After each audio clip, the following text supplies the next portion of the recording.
উপস্থিত রামকৃষ্ণ মিশনের মহারাজ বৃন্দ যারা আছেন এবং স্বামীজি রামকৃষ্ণ ঠাকুরের ভক্ত যারা আছেন তাদের সকলকে আমার সশ্রদ্ধ প্রণাম জানাই। আমাদের একটা খুব পুরনো কথা আছে, জ্ঞানীরা যেখানে যেতে ভয় পান মূর্খরা খুব সহজেই সেই জায়গায় চলে যায়। আমার অবস্থা ঠিক সেই রকম। স্বামী বিবেকানন্দের জন্মতিথিতে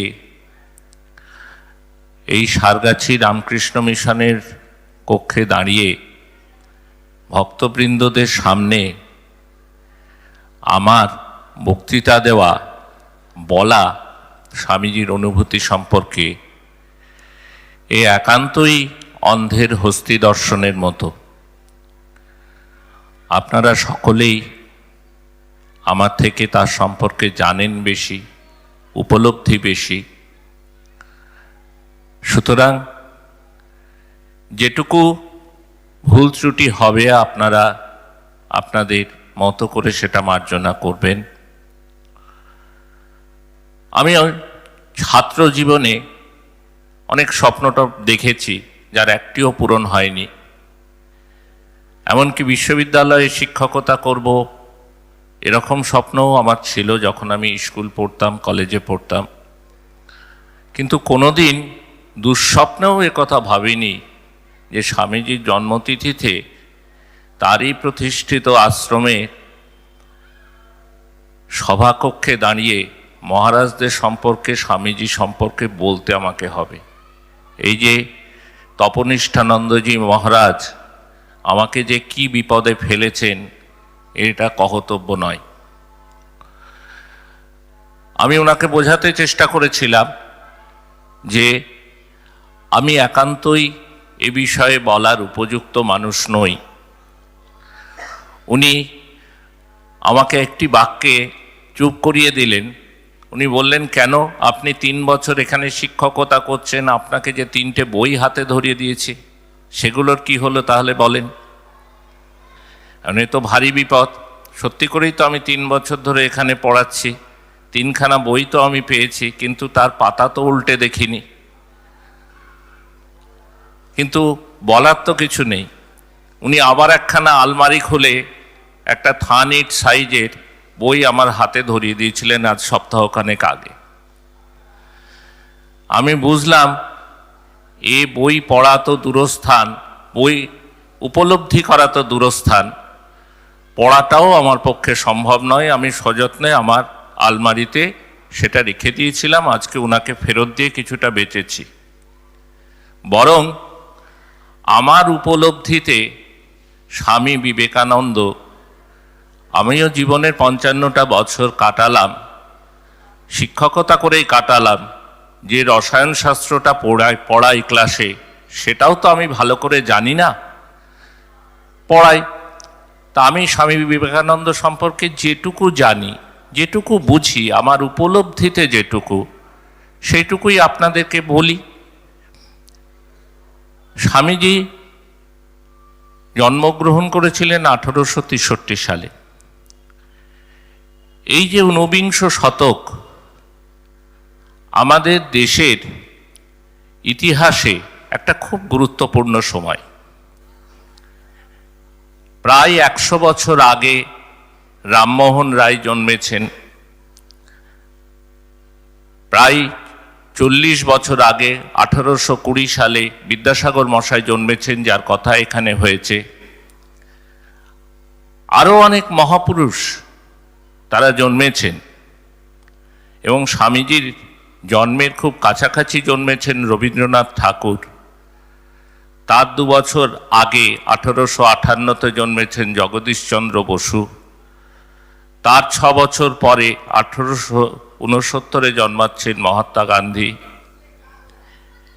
এইটা একটা খুবই ইম্পর্টেন্ট সময়। আমাদের ভারতবর্ষের ইতিহাস যদি কখনো লেখা হয়, এই সময়টাকে আমরা নবজাগরণের কাল বলে বলি, রেনেসাঁ। এই রেনেসাঁ আমরা দেখেছিলাম চতুর্দশ শতকে, পঞ্চদশ শতকে ইউরোপে, যার ধাত্রীভূমি ছিল ইতালি। রেনেসাঁর মূল কথা ছিল মানবতাবাদ, মানুষকে ভালোবাসা। এই রেনেসাঁর কালে মানুষের চিন্তা ভাবনার এক আমূল পরিবর্তন ঘটেছিল। সামন্ততন্ত্রের প্রভাব খাটিয়ে অন্ধবিশ্বাস, কুসংস্কারের বেড়া ডিঙিয়ে ইউরোপ তখন নতুন আলোর সন্ধান খুঁজছে। যুক্তিবাদ প্রতিষ্ঠিত হচ্ছে, জ্ঞান বিজ্ঞানের দিগন্ত উন্মোচিত হচ্ছে, শিল্প বিপ্লব হচ্ছে। ঠিক এতটা না হলেও ঊনবিংশ শতাব্দীর ভারতবর্ষেও অনেকখানি এই রকম ঘটনা ঘটেছিল। এতগুলো মহামানবের একত্রিত হওয়া 100 বছরের মধ্যে এটা আমাদের দেশের ইতিহাসে আগেও ঘটেনি, পরেও কোনো দিন ঘটবে কিনা জানি না। একটা মিল আমরা খুঁজে পাই ইতালি এবং ইউরোপের, তৎপরবর্তী ইউরোপের রেনেসাঁ যুগের সঙ্গে আমাদের ভারতবর্ষের সেই যুগের। রেনেসাঁর পরে আর একটা বিষয় এসেছিল, রিফরমেশনের একটা আন্দোলন, ধর্মীয় সংস্কার। মার্টিন লুথার কিং এর নাম আমরা জানি। ধর্মকে যে দৃষ্টিতে মানুষ দেখত রেনেসাঁ পিরিয়ডের আগে, নবজাগরণের কালের আগে, নবজাগরণের মানবতাবাদের যে প্রচার, যুক্তিবাদের যে প্রচার, তার উপর ভিত্তি করে ধর্মীয় ক্ষেত্রে রিফরমেশন শুরু হয়েছিল। সেটাও ইউরোপে ছিল এবং সেটা ভারতবর্ষেও দেখা যায়। এই যে মহারাজ বলে গেলেন, ধর্ম চিন্তাটা ছিল আচার আচরণ, একটা নিয়ম শৃঙ্খলার বেড়াজালে, জাতিভেদ প্রথার মধ্যে দিয়ে একটা অন্ধকূপের মতো, যার মধ্যে পড়ে একটা জাতি নিষ্পেষিত হচ্ছিল, আমাদের দেশেও হচ্ছিল। অথচ আমাদের একটা বিরাট এনরিচড একটা ইতিহাস আছে। প্রাচীন ভারতের বিজ্ঞান চর্চা, আপনারা আচার্য প্রফুল্লচন্দ্র রায়ের নাম পড়ে থাকতে পারেন, আচার্য ব্রজেন্দ্রনাথ শীলের বই পড়ে থাকতে পারেন, দেবীপ্রসাদ চট্টোপাধ্যায়ের বই পড়ে থাকতে পারেন, যা পৃথিবীর কোনো অংশের কোনো দেশের বিজ্ঞান চর্চার চেয়ে কম গৌরবপূর্ণ ছিল না। সেই জিনিসটা আমাদের দেশ থেকে হারিয়ে গেল কেন? আজকে আধুনিক বিজ্ঞান চর্চা করতে গেলে আমাদের দেশের বিজ্ঞানীদের নাম শোনা যায় না কেন? কোথায় গেল আমাদের সেই প্রাচীন শিক্ষা, সংস্কৃতি, গৌরব, ঐতিহ্য কোথায় গেল? আচার্য প্রফুল্লচন্দ্র রায় তার হিস্ট্রি অফ হিন্দু কেমিস্ট্রিতে লিখছেন, কিছুটা জাতিভেদ প্রথা এই কাজটা করতে পারল। বিজ্ঞান মানেই কার্যকারণ সম্পর্কের মধ্যে সংযোগ স্থাপন করা, পরীক্ষার মধ্যে দিয়ে যেতে হবে, কাজের মধ্যে দিয়ে যেতে হবে, তার থেকে চিন্তা করতে হবে, তার ফলগুলো নিয়ে তাকে সূত্রবদ্ধ করতে হবে। বললেন, যেদিন থেকে ব্রাহ্মণ, বৈশ্য, ক্ষত্রিয়, শূদ্র সমাজ ভাগ হয়ে গেল, ঠিক হলো ব্রাহ্মণরা হবে সমাজের মাথা, তাদের কাজ করতে হবে না, তারা কেবল চিন্তা ভাবনা করবে সমাজের, শূদ্ররা সমাজের সমস্ত ভার বহন করবে। সেই দিন থেকেই মাথার সাথে হাত পায়ের এই যে বিচ্ছেদ ঘটে গেল, সেটাই আমাদের বিজ্ঞান চর্চার ক্ষেত্রে একটা মস্ত বড় সমস্যা হয়ে গেল। আমরা আস্তে আস্তে পিছোতে লাগলাম। আপনারা দেখবেন অনেক পরে বিবেকানন্দ যখন আসছেন, ঊনবিংশ শতাব্দী শেষ দিকে, খুব বেশি দিন তো বাঁচেননি, 39 বছর মাত্র বেঁচেছিলেন। উনি শূদ্র জাগরণের কথা বলছেন। ব্রাহ্মণ, ক্ষত্রিয়, বৈশ্য তাদের সমাজে অবস্থানের কথা বিচার করেও উনি শূদ্ররা উঠে আসবে, সমাজের নেতৃত্ব দেবে, এটা যেন কিছুটা তৎকালীন ইউরোপের যে সমাজতান্ত্রিক চিন্তা ভাবনা তারই অনুসারী। সেইখানে গিয়ে বিবেকানন্দের চিন্তাটা আন্তর্জাতিক স্তরে পৌঁছে যাচ্ছে, তিনি একজন আন্তর্জাতিক চিন্তানায়ক হয়ে উঠছেন। আমাদের ভারতবর্ষ এরকমটা ঘটেছিল, ধর্মক্ষেত্রে রিফর্মের জায়গাটা তৈরি হয়েছিল দুটো ধারা ধরে। একটা দেবেন্দ্রনাথ ঠাকুররা তৈরি করেছিলেন ব্রাহ্ম সমাজ, আর একটা দক্ষিণেশ্বরের রামকৃষ্ণ ঠাকুর, রামকৃষ্ণদেব যত মত তত পথ, সর্বধর্মকে মিলিয়ে দিয়ে মানুষকে মাঝখানে এনে মানুষের ওপর ফোকাস করে একটা ধর্মীয় চিন্তা ভাবনার পরিবর্তন ঘটানোর চেষ্টা হয়েছিল।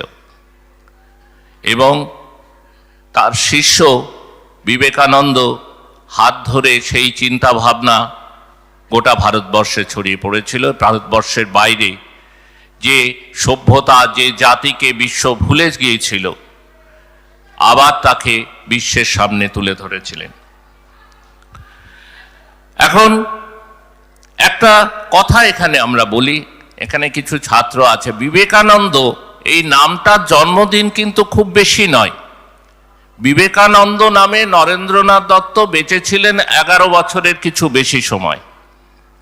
আপনারা সবাই জানেন সন্ন্যাস গ্রহণ করলে নামের একটা পরিবর্তন হয়। এই যে আজকে তপনিষ্ঠানন্দজি মহারাজ, তার পূর্ব নাম কি ছিল আমি জানি না, আমি একদিন জিজ্ঞাসা করেছিলাম, উনি সহাস্যে সেটাকে এড়িয়ে গিয়েছিলেন। অর্থাৎ এটাকে আমরা যে দ্বিজ বলি, দুইবার জন্ম বলি, এটা তারই প্রকাশ। বিবেকানন্দ কিন্তু নরেন্দ্রনাথ দত্ত সন্ন্যাসী হওয়ার পর প্রথম নাম ছিল না, তার একটা নাম হয়েছিল ওই 1886 সালে, যতদূর আমার মনে পড়ে, বিবিদিশানন্দ বলে। উনি কখনো কখনো কোথাও সচ্চিদানন্দ শব্দটাও ব্যবহার করেছেন। 1891 সালের পর থেকে আমরা তাকে বিবেকানন্দ নামে জানি, আর 1902 সালে উনি মারা গেছেন। সুতরাং এই বিবেকানন্দের আয়ু যদি বলি সেটা হচ্ছে 11 বছরের, বিবিদিশানন্দের আয়ু যদি বলি সেটা 5 বছরের, আর নরেন্দ্রনাথের আয়ু যদি বলি সেটা 25 বছরের। তো বিবেকানন্দকে কেন 163 বছর পরেও আমরা স্মরণ করব, তার কথা এখানে তপনিষ্ঠানন্দজি বলে গেছেন। ধর্ম বলতে বিবেকানন্দ কোনো মঠ মন্দিরের কথা বলেননি, তিনি মানুষের কথা ভেবেছেন। শিব জ্ঞানে জীব সেবা করার কথা ভেবেছেন। এইটাই হচ্ছে আমাদের দেশে ধর্মের ফোকাসটা একবারে 180 ডিগ্রি ঘুরিয়ে দেওয়ার মতো। ধর্ম মানেই আমরা জানতাম সেখানে কোনো ঠাকুর থাকবেন, দেবতা থাকবেন, পূজারীরা যাবে, ভক্তরা যাবে, তারা তাদের মনোবাঞ্ছা সেখানে জানাবে, দেবতা সন্তুষ্ট হয়ে, যেটা আমরা আজও করি। কোনো বিশেষ বিশেষ তিথিতে আমার বাড়ির কাছে একটা কালী পুজো আছে, কালী মন্দির আছে, সেখানে ভিড় লেগে যায়। বিবেকানন্দ যে দর্শনে বিশ্বাস করতেন, সেই দর্শনে একটা খুব গুরুত্বপূর্ণ কথা আছে, তত্ত্বমসি। আমি সংস্কৃত জানি না, সুতরাং আমার উচ্চারণে কিছু গন্ডগোল হতে পারে। তত্ত্বমসি শব্দটার অর্থ কি? আমি সে, আমি তিনি। এই তিনিটা কে? এই তিনিটা হচ্ছে বিবেকানন্দের ভাষায় একটা চেতনা, যে চেতনাকে আমরা ঈশ্বর বলে, ভগবান বলে মান্যতা দিই। তাহলে আমি যদি তিনি হই, আমার মধ্যে যদি সেই শক্তিটা থাকে, তাহলে আমি আলাদা করে কোনো ভগবান খুঁজে বেড়ানোর দরকার নেই। আমি আমার নিজের কাজের মধ্যে দিয়ে, আচার আচরণের মধ্যে দিয়ে, ব্যবহারের মধ্যে দিয়ে আমি আমার ঈশ্বরত্ব প্রমাণ করতে পারি। দরকার কেবল একটা বিশ্বাসের, একটা ভালোবাসার, যে না আমি পারি, এটা আমার পক্ষেই সম্ভব, অন্য কারো পক্ষে সম্ভব নয়। এই কথাটা বিবেকানন্দর হাত ধরেই কিন্তু আধুনিক ভারত জেনেছে। যদিও কথাটা নতুন নয়, কথাটা অনেক প্রাচীন। কোনো একটি উপনিষদে, আমি তো ধর্মক্ষেত্রের লোক নই, কোনো একটি উপনিষদে এই বাণীটা রয়েছে। তাই আমি নিশ্চিত করে বলতে পারছি না আপনাদের যে ঠিক কোন উপনিষদে রয়েছে, কিন্তু ঈশ্বরত্ব আমার মধ্যে আছে। যারা এই মঞ্চের মধ্যে ওপরে রয়েছে তাদের মধ্যেও আছে, যারা মঞ্চের তলায় রয়েছে তাদের মধ্যেও আছে, যে মানুষগুলো মাঠে ঘাটে কাজ করে বেড়াচ্ছে তার মধ্যেও আছে। এই যে শিব জ্ঞানে জীব সেবা করা, অন্যের কল্যাণ করায়, অন্যের উপকারে আসায়, আর্ত মানুষের পাশে থাকায় ঈশ্বর সাধনার শ্রেষ্ঠ রাস্তা, এই কথা বিবেকানন্দ আমাদের সামনে খুলে দিয়ে গেলেন। এইটাই তার অনন্যতা। কিন্তু খুব দুঃখের ব্যাপার যে 1902 সালে তিনি মারা গেছেন। তার বহু বছর পার হয়ে গেল, আমরা কিন্তু সেটা আজও আত্মার মধ্যে নিতে পারিনি, উপলব্ধির মধ্যে নিতে পারিনি। আমরা আজও ছোঁয়াছুঁই, আচরণ, নিয়ম কানুনের শৃঙ্খলার মধ্যে আবদ্ধ হয়ে আছে। বিবেকানন্দর এই যে দার্শনিক ভাবনা, এটা বিশ্বকবি রবীন্দ্রনাথের একটা কবিতার মধ্যে খুব সুন্দরভাবে ফুটে উঠেছে। আমরা যখন ক্লাস 10-এ পড়তাম, আমি 1984 মাধ্যমিক, জানি না এখানে সেই সময়কার মাধ্যমিক দেয়া কে আছে, ধুলা মন্দির বলে একটা কবিতা পড়তাম আমরা। এখন পড়ানো হয় না।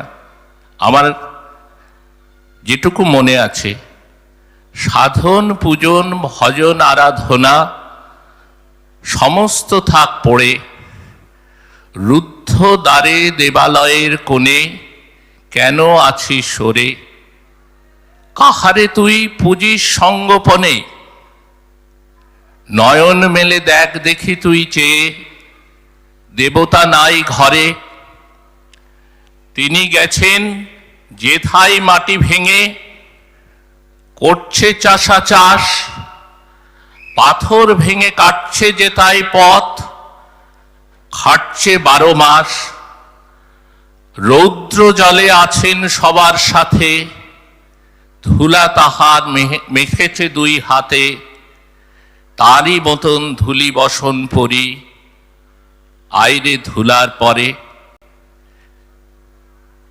আমরা মুক্তির কথা ভাবি, মোক্ষের কথা ভাবি। রবীন্দ্রনাথ ওই কবিতাতেই বলছেন, মুক্তি, ওরে মুক্তি কোথায় পাবি, মুক্তি কোথায় আছে, আপনি প্রভু সৃষ্টি বাঁধন পরে, বাধা সবার কাছে। সুতরাং এই সমাজ থেকে আমাকে মুক্ত করো, কোনো মোক্ষের দরজায় পৌঁছে দাও, এ বিবেকানন্দ চিন্তা নয়। স্বয়ং ঈশ্বর, তার যদি মুক্তি না থাকে তাহলে তিনি আমাকে কি মুক্তি দিতে পারবেন? তাহলে কোথায় খুঁজতে হবে? আমাকে যেতে হবে আমার কাজের মধ্যে, কর্মের মধ্যে।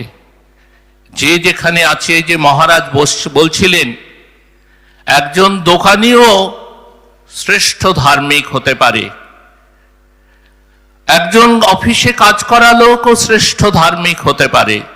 কোনো দিন তার কোনো মন্দিরে মসজিদে যাওয়ার দরকার নেই, কোনো দীক্ষা দরকার নেই।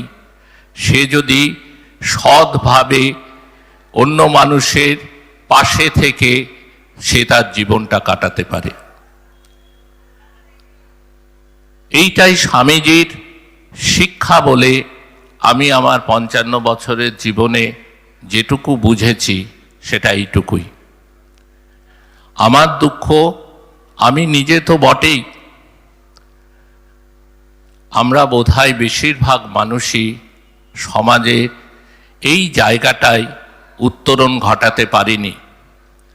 আজও ঈশ্বর নামে এক ব্যক্তির সন্ধান করি আমরা, নানান ক্ষেত্রে নানান তিথিতে তার কাছে সমাজের মুক্তির ভার, এমনকি নিজের মুক্তির ভার তুলে দিয়ে আনন্দিত হই এবং আমাদের জীবনযাত্রা আমাদের নিজেদের মতো করে পালন করি। কোনোদিন যদি এই ভাবনা থেকে বেরিয়ে আসতে পারি, ঈশ্বরকে যদি মন্দির মসজিদে না খুঁজে আমার কর্মক্ষেত্রের মধ্যে খুঁজতে পারি এবং নিজের মুক্তির জন্য লালায়িত না হয়ে যদি সমাজের মুক্তির জন্য চেষ্টা করি, তাহলেই বিবেকানন্দকে স্মরণ করা সেদিন সার্থক হবে। নমস্কার সকলকে।